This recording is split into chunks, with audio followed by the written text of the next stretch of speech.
Première session ordinaire 2025 du cadre de concertation du ministère de la fonction publique, du travail et de la protection sociale. Le cadre de concertation se tient sous le thème « L'administration publique dans un contexte de crise sécuritaire, quel agent modèle pour un secteur public plus résilient ?» La rencontre va permettre également à l'ensemble des acteurs de réviser le programme 2025 pour être en phase avec le contrat d'objectifs assigné au ministère. Bernard Combelem ou Moussissi. 89,20%, c'est le taux de réalisation globale au compteur du ministère de la fonction publique, du travail et de la protection sociale au titre de l'année 2024. Un taux qui est le résultat de la publication à bonne date des résultats des concours de la fonction publique, de la prise des actes de carrière de plus de 80% des agents publics dans les délais, du contrôle de 2622 établissements par les services d'inspection et de l'immatriculation de plus de 170 000 personnes dans le cadre de l'assurance maladie.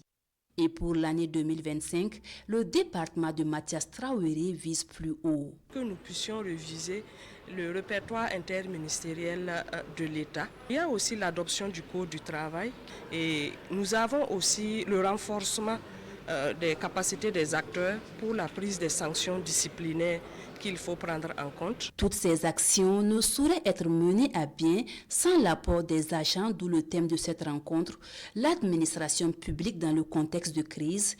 Quel modèle d'agent pour un secteur public plus résilient? Ce thème nous invite à réfléchir sur les qualités et les compétences nécessaires pour un agent public exemplaire au service de l'intérêt général.